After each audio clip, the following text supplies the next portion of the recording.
বিএনপির ইশতেহারে সর্বোচ্চ অগ্রাধিকার জুলাই সনদ ও ৩১ দফা বাস্তবায়ন, সংবিধান পুনর্স্থাপন করা হবে। বিসমিল্লাহির রহমানির রহিম। ফ্যামিলি ও কৃষি কার্ড চালু সহ ৯ বিষয়ে প্রাধান্য। রাজধানী শাহবাগ এলাকায় পুলিশের সঙ্গে ইনকিলাব মঞ্চের সংঘর্ষ, সদস্য সচিব জাবের সহ আহত বেশ কয়েকজন।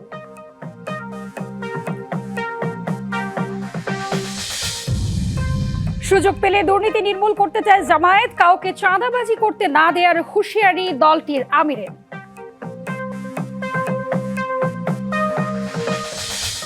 ভোটের প্রচারে তুঙ্গে দেশ, কালো টাকা ব্যবহারের অভিযোগ, ভোলায় বিএনপি জামায়াত সংঘর্ষে আহত অন্তত ৮ জন।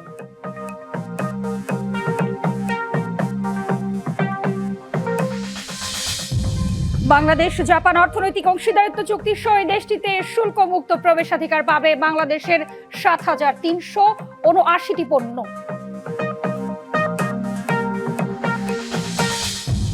পাকিস্তানের রাজধানী ইসলামাবাদে জুমার নামাজের সময় মসজিদে আত্মঘাতী হামলা, নিহত অন্তত ৩১, আহত ১৫০ শতাধিক। দেখছিলেন মার্কেন্টাইল ব্যাংক, ডিবিসি, সারা বাংলার সংবাদ শিরোনাম। এবারে জানাবো খবরের বিস্তারিত। আমরা আইনগতভাবে যেটুকু আমাদের বাধা দেওয়া প্রয়োজন আমরা বাধা দিয়েছি। আইনের বাইরে কোনো কিছুই করা হয়নি, আইনসম্মতভাবে আমরা যা কিছু করার করেছি। এখানে কোনো গুলি ব্যবহার করা হয়নি। রাজধানীর শাহবাগে হোটেল ইন্টারকন্টিনেন্টালের সামনে রয়েছেন ওসমান হাদির হত্যার বিচারের দাবিতে অবস্থান নেয়া ইনকিলাব মঞ্চের সদস্যদের সাথে পুলিশের সংঘর্ষের সংগঠনটির সদস্য সচিব আব্দুল্লাহ জাবের সহ আহত হয়েছেন কয়েকজন। সেখানে আছেন সহকর্মী জাকারিয়া খান। সরাসরি চলে যাচ্ছে সেখানে। জাকারিয়া জানাবেন যে সংঘর্ষের বিষয়ে সবশেষ কি তথ্য রয়েছে আপনার কাছে?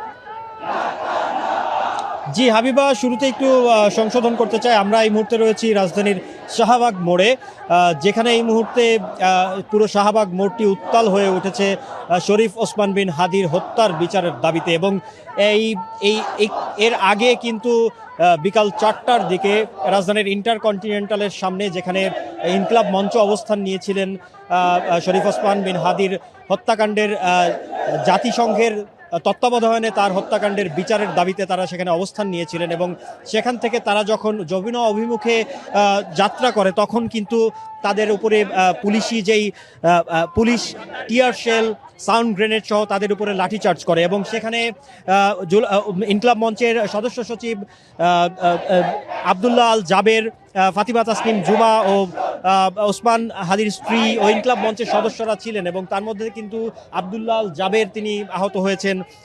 এছাড়াও কিন্তু বেশ কয়েকজন সেখানে আহত হয়েছেন। এবং এর পরপরই কিন্তু জুলাই মঞ্চ থেকে সেখান থেকে বলা হয়েছে যে তিনি গুলিবিদ্ধ হয়ে ঢাকা মেডিকেল কলেজ হাসপাতালে ভর্তি রয়েছেন। এবং এই মুহূর্তে তিনি চিকিৎসাধীন রয়েছেন ঢাকা মেডিকেল কলেজ হাসপাতালে। এবং এখানে শাহবাগ মোড়ে অবস্থান নিয়েছেন ইনকিলাব মঞ্চের সদস্যরা। এখানে কিছুক্ষণ আগে এসেছিলেন ঢাকা ৮ আসনের জামাত মনোনীত প্রার্থী জনাব নাসিরউদ্দিন পাটোয়ারি, তিনি এখানে এসেছিলেন। তিনি কিন্তু গতকালই এই আন্দোলনের সাথে একাত্মতা প্রকাশ করেন। এবং তাদের যে আন্দোলন এবং যমুনা অভিমুখের যেই অবস্থান, সেটি কিন্তু গতকাল দুপুর থেকেই চলছিল। অর্থাৎ গতকাল দুপুরে ইনকিলাব মঞ্চের সদস্য সচিব জনাব জাবের, ফাতিমা তাসনিম জুমা, ওসমান হাদির স্ত্রী এবং ইনকিলাব মঞ্চের কিছু সদস্য যমুনা অভিমুখে, যমুনার সামনে তারা অবস্থান নেন। এবং তাদের যেই দাবিটি ছিল, তাদের দাবি ছিল যে জাতিসংঘের তত্ত্বাবধানে হাদি হত্যার সুষ্ঠু তদন্ত এবং এই হত্যাকাণ্ডের সাথে যারাই জড়িত রয়েছে তাদেরকে দ্রুত আইনের আওতায় আনা। এবং তারপরে কিন্তু রাতের দিকে আমরা দেখেছি অন্তর্বর্তী সরকারের প্রেস সচিব তিনি বলেছিলেন যে হ্যাঁ, তাদের এই দাবিটি যৌক্তিক এবং এই তদন্তের ভার আসলে জাতিসংঘের আওতায় হবে। তবে তারপরেও কিন্তু কোনো পদক্ষেপ নেওয়া হয়নি। এবং তারপর আজ বিকেলে যেটি হয় যে তারা সেখানে অবস্থান নিয়েছিলেন এবং তারা যখন যমুনা অভিমুখে পদযাত্রা করতে চান তখনই কিন্তু পুলিশ তাদেরকে বাধা দেয়। এবং এই বাধায় পুলিশ সদস্য, ইনকিলাব মঞ্চের সদস্য, সাংবাদিক সহ কিন্তু বেশ কয়েকজন আহত হয়েছে এবং এই মুহূর্তে এখানে অবস্থান নিয়ে আছেন ইনকিলাব মঞ্চের সদস্যরা এবং যারা আহত হয়েছেন তাদেরকে আনতে লোক গিয়েছেন ঢাকা মেডিকেল কলেজ হাসপাতালে। তারা এখানে আসলে পরবর্তী কর্মসূচি এখান থেকে ঘোষণা করা হবে। তো হাবিবা, রাজধানীর শাহবাগ মোড় থেকে ইনকিলাব মঞ্চের আন্দোলনের আমার কাছে এতটুকুই ছিল। হাবিবা। জি, ধন্যবাদ আপনাকে। পরবর্তী সংবাদে নিশ্চয়ই আপনার কাছ থেকে আমরা আরো তথ্য জানতে পারবো। শাহবাগে পুলিশের সাথে সংঘর্ষে আহত ইনকিলাব মঞ্চের কয়েকজন চিকিৎসা নিচ্ছেন ঢাকা মেডিকেল কলেজে। এ নিয়ে আরো জানতে সরাসরি যুক্ত হচ্ছেন সহকর্মী শুভ খান। শুভ, জানাবেন যে ঠিক কতজন এই মুহূর্তে চিকিৎসা নিচ্ছেন এবং তাদের শারীরিক অবস্থাই বা কেমন রয়েছে, কতটা জানতে পেরেছেন, কতটুকু তথ্য রয়েছে? জি হাবিবা, আসলে এই মুহূর্তে রয়েছে ঢাকা মেডিকেল কলেজ হাসপাতালের জরুরি যে গেট, সেই গেটের সামনে। আপনি যেমনটি বলছিলেন যে আসলে কতজন আহত হয়েছে এই তথ্য এখনও কিন্তু সঠিক জানা যায়নি। তবে কিছুক্ষণ আগে যে নাসিরউদ্দিন পাটোয়ারি তিনি কথা বলেছিলেন গণমাধ্যমের সাথে, তখন তিনি বলেছিলেন যে 30 থেকে 40 জন, কয়েকজন সংবাদকর্মী সহ 30 থেকে 40 জন আহত হয়েছে, বেশ কয়েকজন গুলিবিদ্ধ হয়েছে এবং সেই গুলিটি আসলে রাবার বুলেট নাকি আসলে সেটি এখনও কিন্তু কোনো চিকিৎসক বা তাদের পক্ষ থেকে কোনো কিছু জানানো হয়নি। তবে ইতিমধ্যে বেশ কয়েকজন চিকিৎসা নিয়ে কিন্তু আসলে হাসপাতাল ছেড়ে গিয়েছে এবং ইনকিলাব মঞ্চের যে মুখপাত্র তিনিও কিন্তু আসলে কিছুক্ষণ আগে বেরিয়ে গেছে এবং ভিতরে কয়েকজন আছে এবং এর বেশিরভাগই আসলে প্রাথমিক চিকিৎসা নিয়ে তারা কিন্তু হাসপাতাল ত্যাগ করেছে। এই মুহূর্তে হাসপাতালের চিত্র আসলে যেটি একদমই মানে আসলে যখন গুলিবিদ্ধ অবস্থায় বা আহত অবস্থায় বেশ কয়েকজনকে যখন এই হাসপাতালে নিয়ে আসা হয়, তখন কিন্তু এই হাসপাতালের বাইরের পাশে ইমার্জেন্সি গেট এবং ভিতরে কিন্তু একটি উত্তপ্ত বা লোকজনের যে ভিড়, ইনকিলাব মঞ্চের যে নেতাকর্মীদের যে আসলে অবস্থান, সেটি কিন্তু আসলে দেখা গিয়েছে। তবে এই মুহূর্তে হাসপাতালের সামনের চিত্র কিন্তু একেবারেই স্বাভাবিক, যেমনটি সব সময় যা রোগী আসা যাওয়া করে সেটি রয়েছে। ইনকিলাব মঞ্চের নেতাকর্মী ইতিমধ্যে জানেন যে আপনার শাহবাগ ব্যারিকেড দিয়েছে, সেখানে তাদের যে দাবি সেগুলো কিন্তু সেই দাবি আসলে সেখানে তোলা হচ্ছে এবং তাদের যে কর্মসূচি, সেই কর্মসূচি কিন্তু এই হাসপাতালের থেকে বেরিয়ে কিন্তু তারা সেখানে করছেন। এই মুহূর্তে হাসপাতালের সামনের চিত্র সেটি কিন্তু আসলে আপনাদেরকে আমরা দেখানোর চেষ্টা করছি এবং আপনি জানেন যে আসলে আজকে গতকাল থেকে কিন্তু ইনকিলাব মঞ্চের যারা নেতাকর্মী তারা কিন্তু গতকাল থেকে কিন্তু তারা ইন্টারকন্টিনেন্টাল সামনে এবং যমুনার সামনে কিন্তু তারা সারা রাত অবস্থান করে। এরপর আজকের যে ঘটনা সেটি কিন্তু আসলে আপনারা দেখেছেন। সবশেষ আসলে ঢাকা মেডিকেলের বাইরে ইনকিলাব মঞ্চের নেতাকর্মীদের কোনো জড়তা বা জড়ো হওয়া সেটি কিন্তু নেই, সবাই শাহবাগে রয়েছে এবং হাসপাতাল থেকে প্রাথমিক চিকিৎসা নিয়ে অনেকেই কিন্তু হাসপাতাল ত্যাগ করেছে। হাবিবা। জি, ধন্যবাদ শুভ খান। নিশ্চয়ই পরবর্তী সংবাদে আহত এবং নিহতের সংখ্যাটি আমরা জানতে পারবো। নবম পে স্কেল বাস্তবায়নের দাবিতে যমুনার সামনে অবস্থান নেয়া সরকারি কর্মকর্তা কর্মচারীদের ওপর লাঠিচার্জ, টিয়ারশেল ও জলকামান ছুড়েছে পুলিশ। এতে আহত হয়েছেন কয়েকজন। সকালে মিছিল নিয়ে যমুনা অভিমুখে রওনা হন আন্দোলনকারীরা। শাহবাগের কাছে পৌঁছলে বাধা দেয় পুলিশ। বাধা উপেক্ষা করে সামনে এগোলে টিয়ারশেল ও জলকামান ছোড়ে পুলিশ। এক পর্যায়ে যমুনার সামনে গেলে তাদের সেখান থেকে ছত্রভঙ্গ করতে ফের লাঠিচার্জ এবং এক পর্যায়ে টিয়ারশেল ছোড়া হয়। এতে বিক্ষোভকারীদের কয়েকজন আহত হয়। অন্তত 6 জনকে ভর্তি করা হয়েছে ঢাকা মেডিকেল কলেজ হাসপাতালে। বিক্ষোভকারীদের দাবি, বর্তমান সরকারকেই পে স্কেল ঘোষণা করতে হবে। ফরিদপুরে নির্বাচনী জনসভায় বক্তব্য দিচ্ছেন জামায়াতের ইসলামীর আমির ডাক্তার শফিকুর রহমান। আমরা সরাসরি চলে যাচ্ছি সেখানে। 13 তারিখ বাংলাদেশের পূর্বাকাশে যে চাঁদের উদয় হবে, যে সূর্যের উদয় হবে, সেই সূর্য যেন তার পিঠে করে একটা নতুন বাংলাদেশ নিয়ে আসে। এই বাংলাদেশ হবে সকলের বাংলাদেশ, এই বাংলাদেশ হবে না কোন দলের বাংলাদেশ। ইনশাআল্লাহ তাআলা আজিম। আসুন আল্লাহর নামে শুকরিয়া আদায় করে বিদায় নেই। লিল্লাহি তাকবীর, লিল্লাহি তাকবীর। ইনকিলাব, ইনকিলাব জিন্দাবাদ, জিন্দাবাদ, জিন্দাবাদ, ইনকিলাব, ইনকিলাব, ইনকিলাব জিন্দাবাদ, জিন্দাবাদ। আসসালামু আলাইকুম ওয়া রাহমাতুল্লাহ। দেখছিলেন জামায়াত আমিরের বক্তব্যের অংশবিশেষ।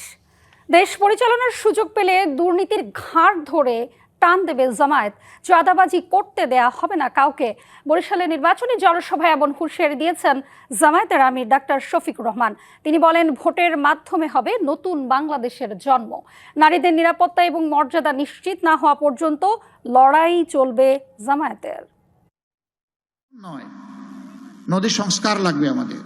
শুক্রবার সকাল থেকেই খণ্ড খণ্ড মিছিল নিয়ে বরিশালের মেহেন্দিগঞ্জ উপজেলার পাতারহাট আরসি কলেজ মাঠে হাজির হন জামায়াতের নেতাকর্মীরা। জনসভাস্থল রূপ নেয় জনসমুদ্রে।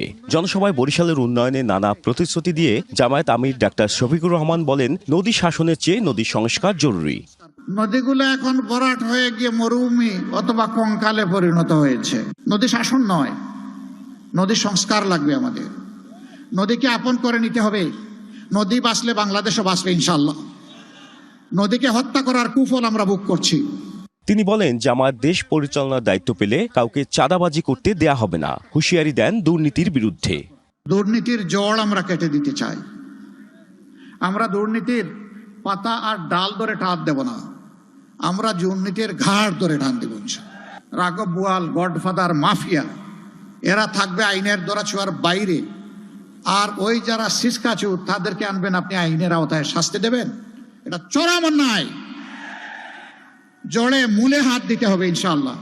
বরিশালের পর পটুয়াখালীর বাউফল ও জালকাঠিতে জনসভায় যোগ দেন জামায়াত আমির। সেখানেও দুর্নীতির বিরুদ্ধে কথা বলার পাশাপাশি তুলে ধরেন কর্মসংস্থান ও নারীর অধিকার প্রতিষ্ঠায় দলের পরিকল্পনা। বড় আফসোস, আমাদের মা বোনদেরকে একটা দলের লোকেরা বিভিন্নভাবে অপমান করে। এদেশ মুসলমানের দেশ। এই দেশে হেজাব পরা এবং নেকাব পরাকে নিষেধ, অপরাধ নাকি আল্লাহর বিধান? সেই আল্লাহর বিধানের বিরুদ্ধে তারা অবস্থান নিয়ে বলছে হেজাব নেকাব পরা কোনো নারী আসলে এটা টান দিয়ে খুলে ফেলবা। এরপর পিরোজপুরে নির্বাচনী জনসভায় যোগ দেন ডাক্তার শফিকুর রহমান। বাংলাদেশ জামায়াতে ইসলামীর আমির ডাক্তার শফিকুর রহমানের বরিশাল সফর তথা পিরোজপুর আগমনকে ঘিরে যে জনস্রোত তৈরি হয়েছে তা নিঃসন্দেহে প্রমাণ করে যে মঞ্চ থেকে তার ওজস্বী ভাষণ তৃণমূলের নেতৃবৃন্দের মধ্যে যে উদ্দীপনা সৃষ্টি করেছে তা আগামী রাজনীতিতে নতুন মাত্রা যুক্ত করবে বলেও মনে করছেন রাজনৈতিক বিশ্লেষকরা। Ziad Mahmud, DBC news, Barishal. ঢাকা ৬ আসনে নির্বাচনী প্রচারণা চালাচ্ছেন বিএনপির প্রার্থী ইশরাক হোসেন। সরাসরি চলে যাচ্ছি সেখানে।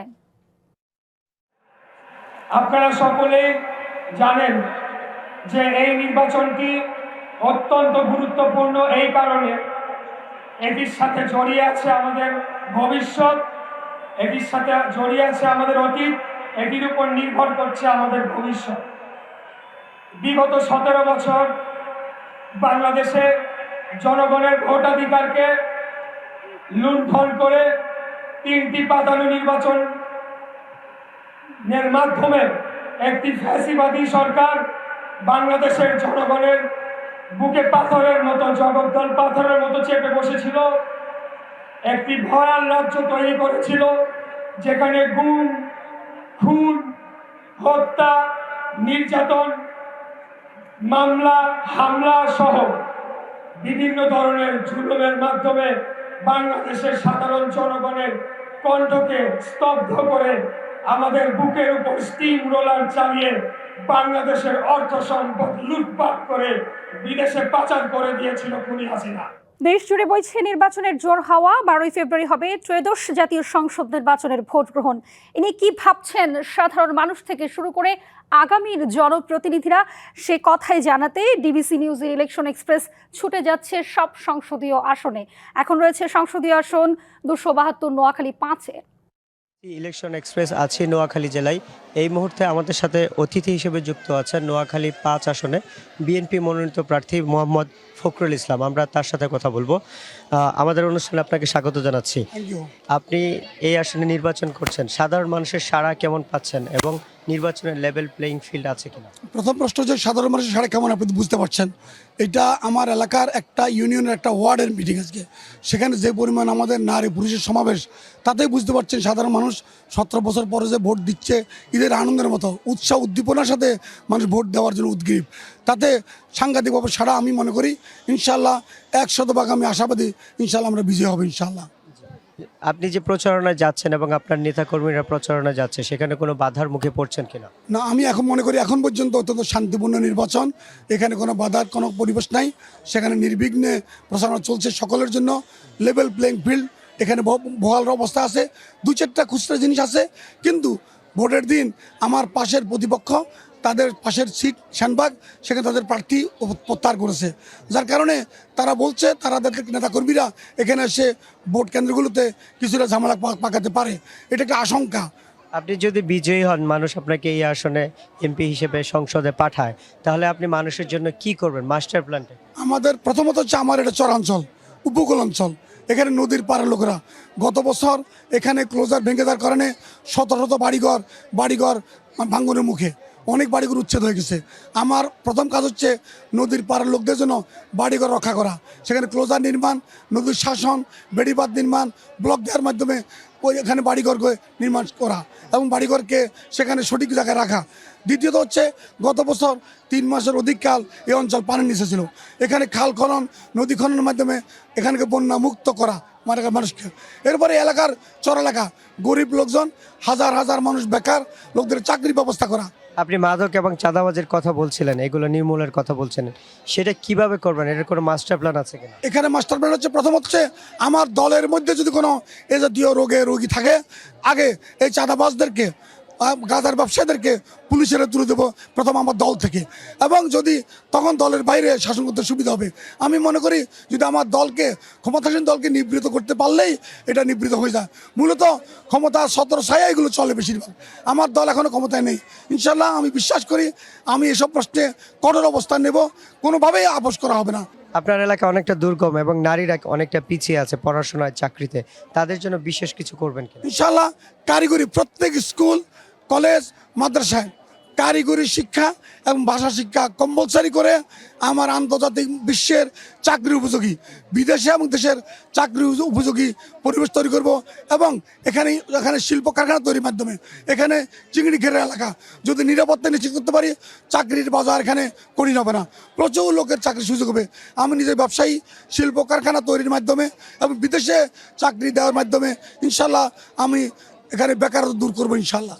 আমার সবশেষ প্রশ্ন, আপনি যদি একটু ছোট করে বলেন, ভোটের দিনে তো সময় গণিয়ে আসছে, এই ভোটের দিন এবং এই যে কয়দিন আছে, এই কয়দিনের জন্য আপনার নেতাকর্মী এবং কর্মীদের প্রতি আপনার বার্তাটা কি? আমার নেতাকর্মীদের বলবো যে কখনোই কোনো অবস্থায় ষড়যন্ত্রের পাঁচে পা দিবেন না, উস্কানিতে পা দেবেন না, ধৈর্য সহনশীলতার মাধ্যমে জনগণকে ভোটমুখী করবেন, ভোট কেন্দ্রে নিয়ে আসবেন। ইনশাআল্লাহ জনগণ ভোট কেন্দ্রে আসতে পারলে নিরাপত্তার সাথে ইনশাআল্লাহ আমরা বিজয়ী হব। এটি আমার নেতাকর্মীদের প্রতি আমার নির্দেশ, কোনোভাবেই উস্কানিতে পা দেওয়া যাবে না এবং শান্ত পরিবেশ রক্ষা করার দায়িত্ব বড় দল হিসেবে আমাদেরই সবচেয়ে বেশি দায়িত্ব। যেহেতু নির্বাচনের মাঠ, কোনো কারণে যদি বিজয়ী না হন, তাহলে কিভাবে মানুষের জন্য? জয় পরাজয় আল্লাহরই তৈরি, এখানে মানুষ যাকে ভোট দিবে সে বিজয় হবে। এখানে আমরা জনগণের পাশে সারা জীবন ছিলাম, এখনও আছি, ভবিষ্যতে থাকবো ইনশাআল্লাহ। এটাই, থ্যাংক ইউ ভেরি মাচ। আমাদের সাথে যুক্ত হওয়ার জন্য আপনাকে অসংখ্য ধন্যবাদ। CSRM ডিবিসি ইলেকশন এক্সপ্রেস আজ সারাদিন থাকবো এই জেলায় এবং পরবর্তী সংবাদে আমরা নতুন কোনো প্রার্থী নিয়ে আবারও হাজির হব। ততক্ষণ আমাদের দর্শক, শাহবাগে পুলিশ ও আন্দোলনকারীদের মধ্যে ধাওয়া পাল্টা দেওয়া হচ্ছে, সেখানে রয়েছেন সহকর্মী জাকারি। আমরা সরাসরি চলে যাচ্ছি সেখানে।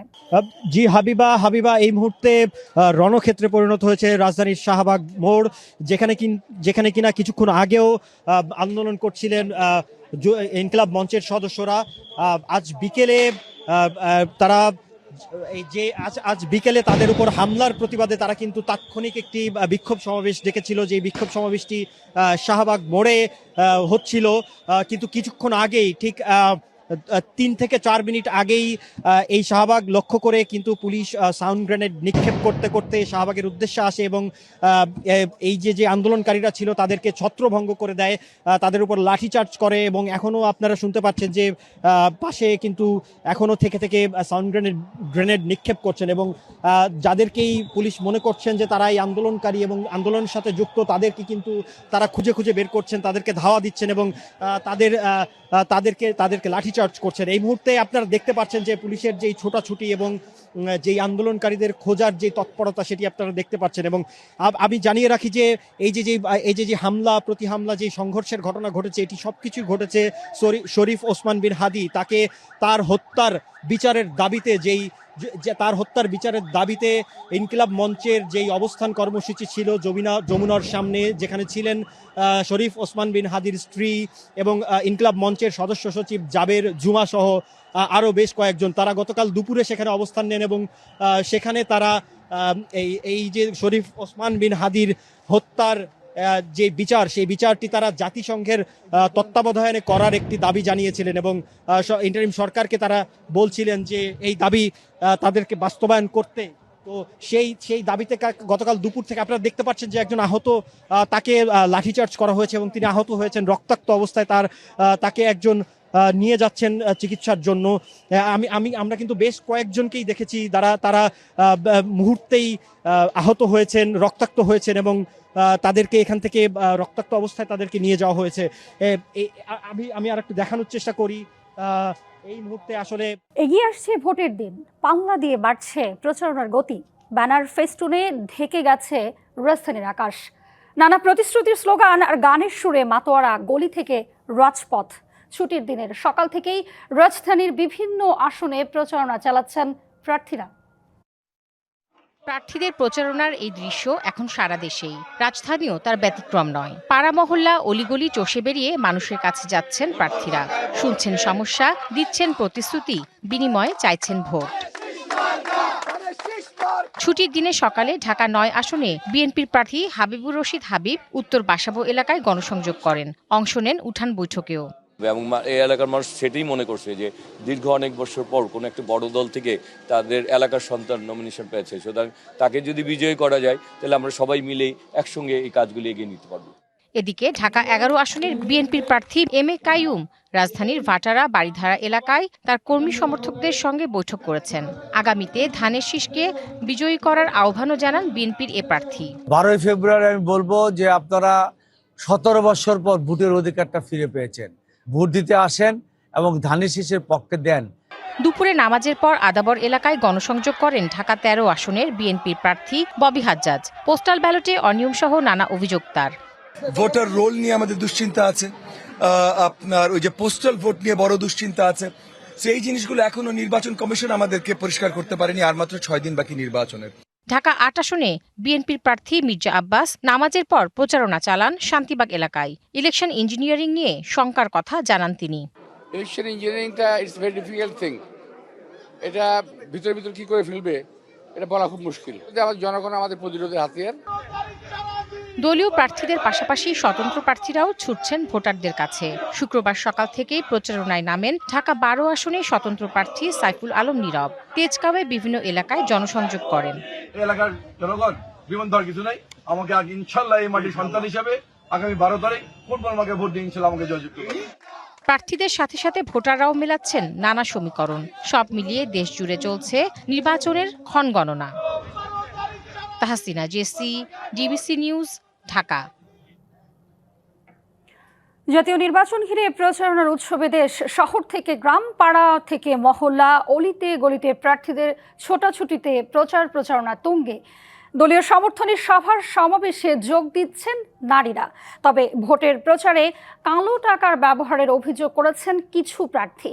পাশাপাশি আদর্শ নীতি ও প্রতিশ্রুতি নিয়ে প্রার্থীরা বিতর্কে জড়াচ্ছেন। সংসদ নির্বাচনের সময় ঘনিয়ে আসায় সাপ্তাহিক ছুটির দিনে বাড়তি গতি পেয়েছে প্রচারণা। দিনের শুরুতেই গণসংযোগে নেমে পড়েন প্রার্থীরা। বরগুনার আমতলীতে নির্বাচনী প্রচারে ইসলামী আন্দোলনের আমির বলেন, পরিবর্তিত সময়ে এক শ্রেণীর চাঁদাবাজি আর দখলবাজিতে নামলেও তার দল সংখ্যালঘুদের জানমাল ও তাদের উপাসনালয় হেফাজতে কাজ করছে। গণঅভ্যুত্থানের পরে এক শ্রেণী নেমেছিল চাঁদাবাজির জন্য, টেন্ডারবাজির জন্য, স্টেশন দখলের জন্য। আর ইসলামী আন্দোলন বাংলাদেশ এবং তিনজনে নেমেছিল সংখ্যালঘুদের জানমাল, ইজ্জত, তাদের উপাসনালয় হেফাজতের জন্য। চট্টগ্রামে নগরীর বিভিন্ন এলাকা ঘুরে ভোটারদের সঙ্গে মতবিনিময় করেন প্রার্থীরা। তাদের কাছে তুলে ধরছেন নানা প্রতিশ্রুতি। প্রচারণার ডামাডোলে প্রতিদ্বন্দ্বী পক্ষের বিরুদ্ধে কালো টাকা ব্যবহারের অভিযোগ তুলেছেন খুলনা ৫ আসনের জামাতের প্রার্থী মিয়া গোলাম পরোয়ার। কালো টাকার বস্তা নিয়ে নামছে, দুর্নীতির টাকা তো মায়া নেই, বান্ডিল দিচ্ছে, বলেও না, বস্তা খুলে দিচ্ছে, বান্ডিল নিয়ে হারা যাচ্ছে। উপজেলা দিতে এত টাকা, ইউনিয়নে এত টাকা। সাফারি নির্বাচনী জনসভায় যোগ দিয়ে এনসিপির আহ্বায়ক নাহিদ ইসলাম বলেন, 12 ফেব্রুয়ারি ঋণ খেলাপি ও ভূমিদস্যুদের পরাজিত করেই জনগণ জবাব দেবে। সংসদে আবার ঋণ খেলাপিরা যায়, আবার ভূমিদস্যুরা সংসদে যায়, আবার বিদেশি নাগরিকত্ব যাদের রয়েছে তারাই যদি সংসদে যায়, তাহলে এই বাংলাদেশের কোনো পরিবর্তন হবে না। আগামী 12 ফেব্রুয়ারি সেই সকল জালেমদেরকে পরাজিত করার দিন। নরসিংদী 1 আসনে ধানের প্রার্থী খায়রুল কবির খোকন বলেছেন, যারা দেশের স্বাধীনতা ও সার্বভৌমত্ব বিশ্বাস করে না তারাই মানুষকে বিভ্রান্ত করছে। এদিকে কক্সবাজারের চকরিয়ায় একটি নির্বাচনী জনসভায় যোগ দিয়ে সালাউদ্দিন আহমেদ বলেন, ধর্মান্ধতায় নয় ধর্মীয় সহনশীলতায় বিশ্বাস করে বিএনপি। ধর্মের ভিত্তিতে, জাতির ভিত্তিতে আমরা কখনো বিভাজনে বিশ্বাস করিনি, করবো না। এটা আমাদের অঙ্গীকার এবং আমাদের ম্যানিফেস্টো। যার যার ধর্মচর্চার স্বাধীনতা, ধর্মীয় স্বাধীনতা নিশ্চিত করার জন্য সংবিধানেই লেখা আছে, সেটা নিশ্চিত করতে হবে, সেটা আমাদের অঙ্গীকার। এছাড়াও অন্য আসনগুলোতে চলছে জমজমাট ভোটের প্রচার। লিখনকান্তি ভৌমিক, ডিবিসি নিউজ ডেস্ক। নির্বাচনী ইশতেহারে জুলাই সনদ ও রাষ্ট্র কাঠামো মেরামতের 31 দফা বাস্তবায়নের সর্বোচ্চ অগ্রাধিকার দিয়েছে বিএনপি। এছাড়া সংবিধানে বিসমিল্লাহির রহমানির রহিম পুনর্স্থাপনের কথাও বলা হয়েছে। ফ্যামিলি ও কৃষক কার্ড চালুর মাধ্যমে প্রান্তিক ও নিম্ন আয়ের মানুষের জীবন সহজ করার প্রতিশ্রুতি দেওয়া হয়েছে ইশতেহারে। ত্রয়োদশ জাতীয় সংসদ নির্বাচন সামনে রেখে রাজধানীর হোটেল সোনারগাঁয়ে বিএনপির ইশতেহার ঘোষণা করেন দলটির চেয়ারম্যান তারেক রহমান। ইশতেহারে উঠে এসেছে দেশ পরিচালনার নানা পরিকল্পনা, রাষ্ট্র ব্যবস্থার সংস্কার, টেকসই রাষ্ট্রীয় সক্ষমতা অর্জন, ভঙ্গুর অর্থনীতির পুনর্গঠন, অঞ্চল ভিত্তিক সুষম উন্নয়নের প্রতিশ্রুতিও দেওয়া হয়েছে। জাতি গঠন এবং গণতন্ত্রের ভিত্তিকে যদি আমাদের শক্তিশালী করতে হয়, আমরা বিশ্বাস করি যে 31 দফা এবং জুলাই সনদের যেটি আছে সেটিকে অবশ্যই আমরা বাস্তবায়ন করব। বিএনপি সরকার গঠনে সক্ষম হলে আমরা সংবিধানে সর্বশক্তিমান আল্লাহর প্রতি পূর্ণ আস্থা ও বিশ্বাস, এই রাষ্ট্র পরিচালনার মূলনীতি হিসাবে আমরা সংবিধানে এটিকে পুনঃস্থাপন করতে চাই।